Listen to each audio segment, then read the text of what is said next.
Hello, I'm Essay, your AI essayist. Please note that all content, audio and video in this presentation are AI generated.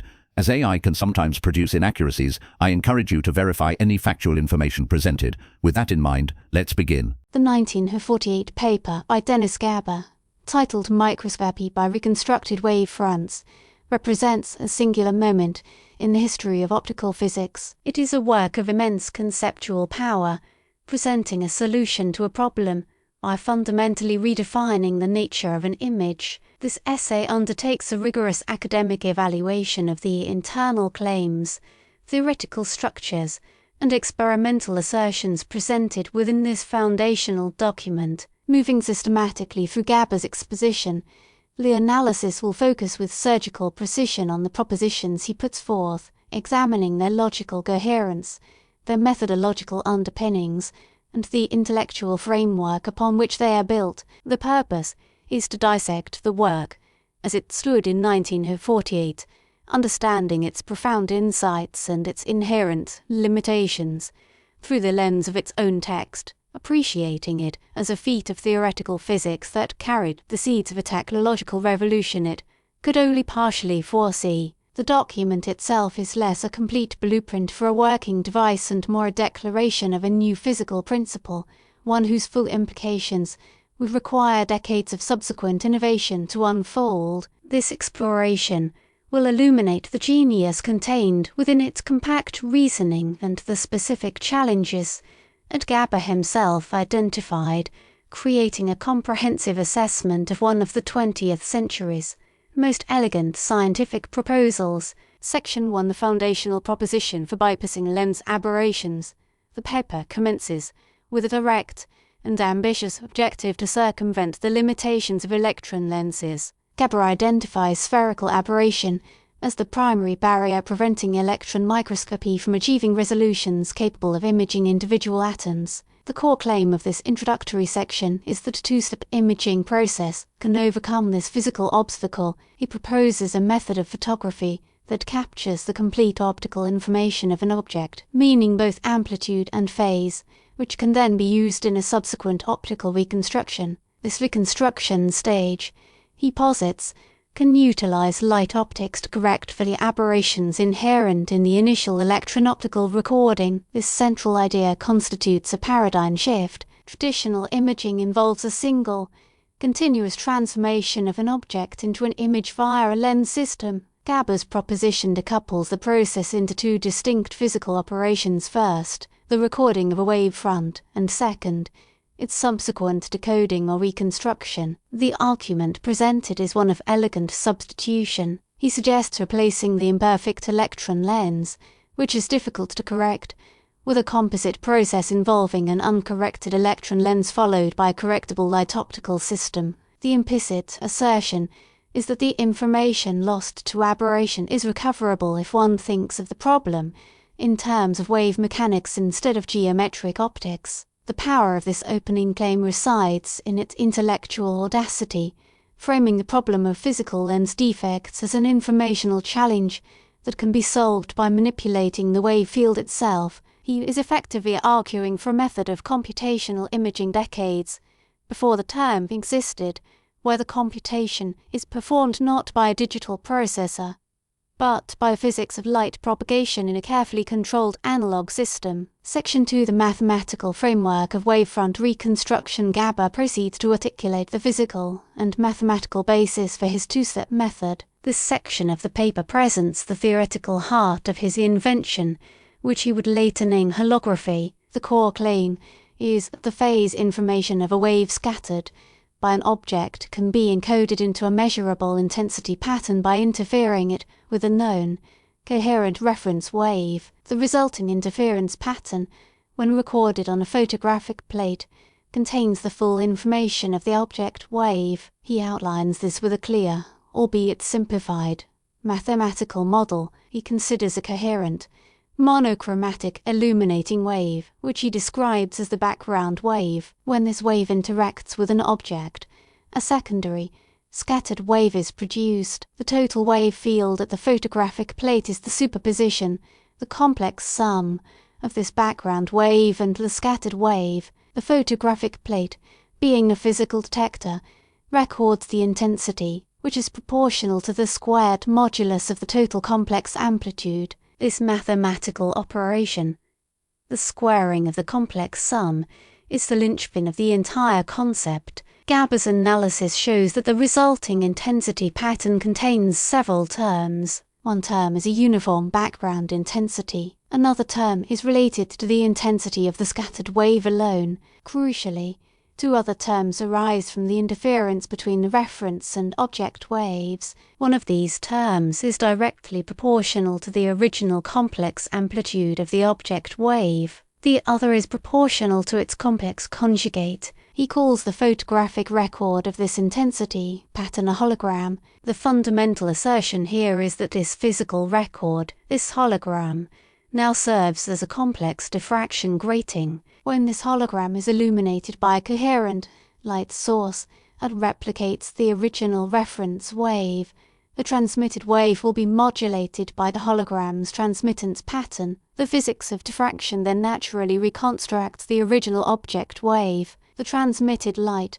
according to his mathematical derivation, will contain a component that is a perfect replica of the wave that originally came from the object, propagating in space as if the object were still there. This allows a viewer, or a new optical system, to see a three-dimensional image of the original object.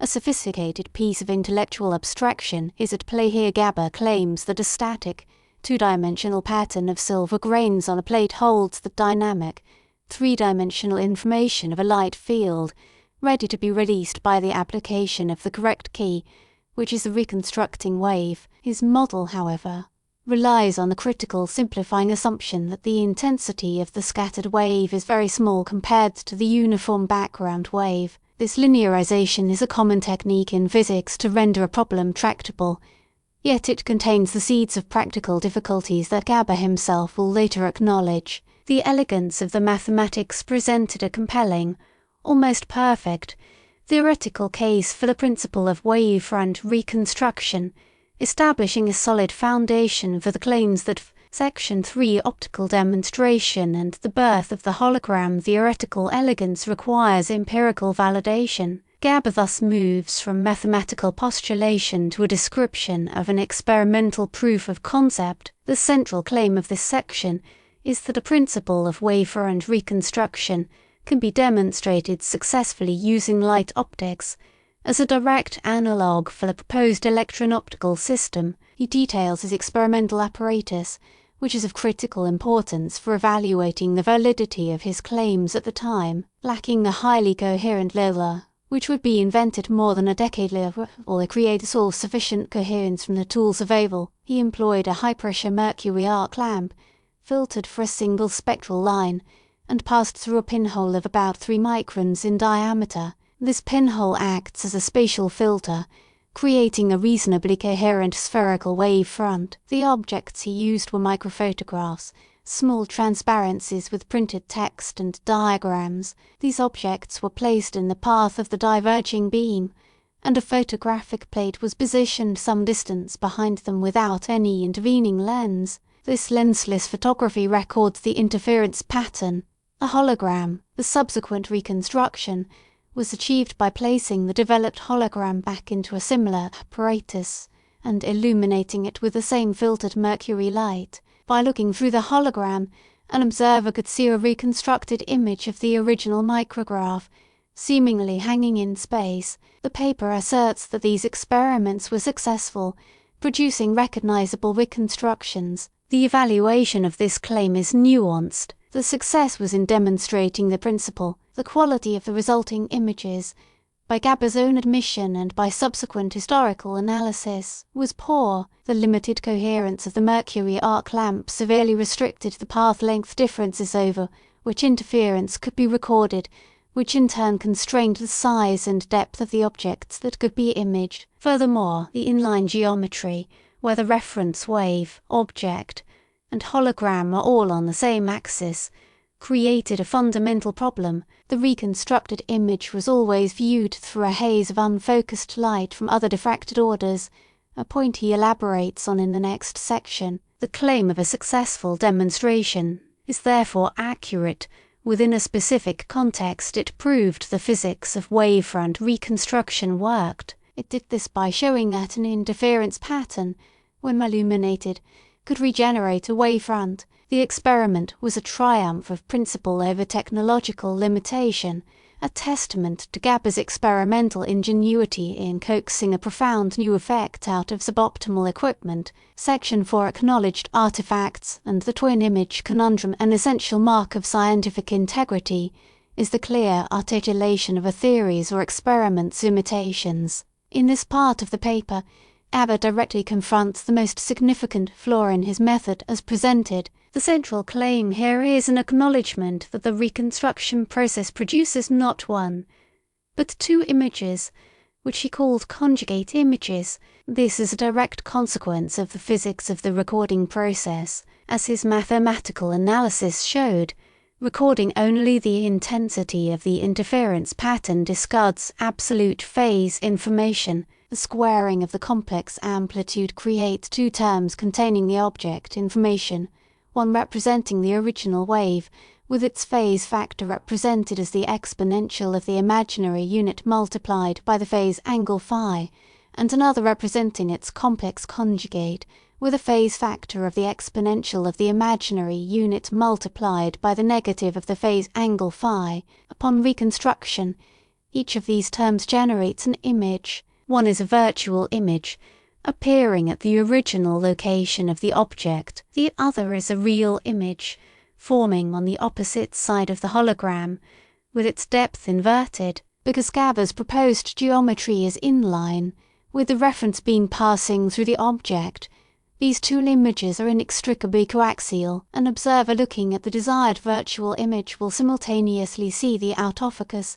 distorted real image superimposed on it, and vice versa. This superposition severely degrades the quality and clarity of the reconstruction. Gabor was fully aware of this issue, which became known as the twin image problem. His evaluation of this problem within the 1948 paper is insightful. He correctly identifies its origin in the loss of phase information during recording. He even proposes potential methods for mitigating it, suggesting that one might be able to separate the two images by focusing on one while leaving the other as an indistinct background blur. This proposed solution is, with the benefit of hindsight, inadequate for most applications. It reveals the boundaries of the initial concept. The paper presents the twin image problem as a serious but perhaps manageable issue of image processing. The historical reality is that it was a fundamental obstacle that prevented inline holography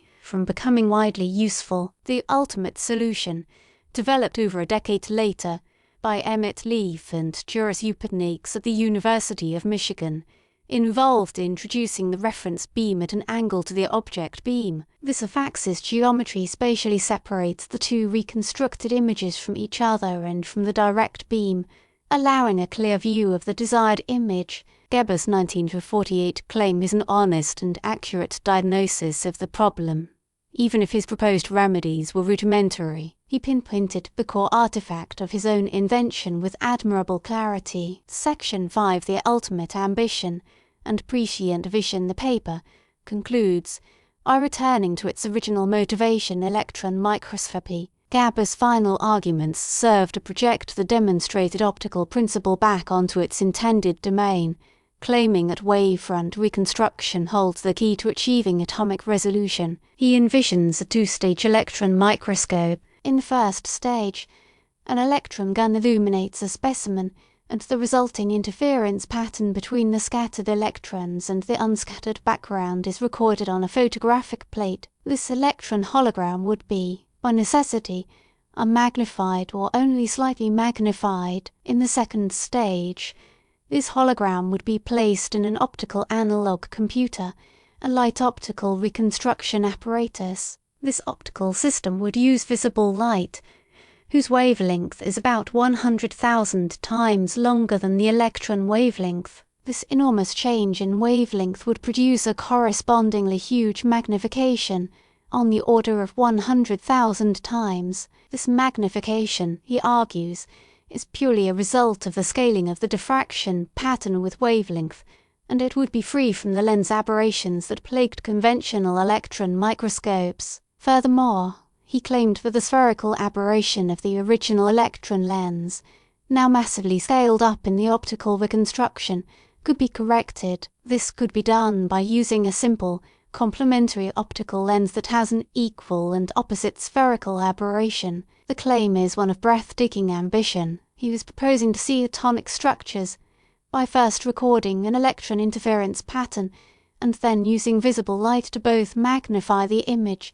and computationally correct its flaws in an analog fashion. In 1948, this was a vision of almost science-fictional proportions. The practical challenges were immense. The required coherence of the electron source was far beyond what was then available. The stability of the apparatus against vibrations and stray fields would need to be extraordinary. The recording medium would have to resolve the incredibly fine fringes of the electron hologram. Gabor's final claims are therefore best understood as a statement of ultimate purpose. He was laying out a research program, a grand challenge for physics. The value of this concluding section lies not in its immediate practicality, but in its conceptual power. It established the ultimate goal that would drive the field for decades. The assertion that one could correct aberrations after the fact, in a separate physical system, was the paper's most enduring and revolutionary contribution to the philosophy of imaging.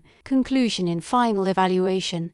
Dennis Gabor's 1948 paper, Microscopy by Reconstructed Wave Fronts, stands as a masterpiece of theoretical insight and a document of profound scientific prescience. Its central claims, when assessed within the context of their time, are both brilliant and incomplete. The core principle that the full information of a wave field can be encoded in an intensity-only recording via interference and later reconstructed is presented with compelling mathematical logic and is unquestionably sound. The paper's strength lies in this foundational argument, which established an entirely new way of thinking about optical information. The claim of a successful experimental demonstration using light optics is valid as a proof of principle, a remarkable achievement, given the technological constraints of a prelaser era. Yet, this success was heavily qualified by the practical limitations Gabor himself astutely identified.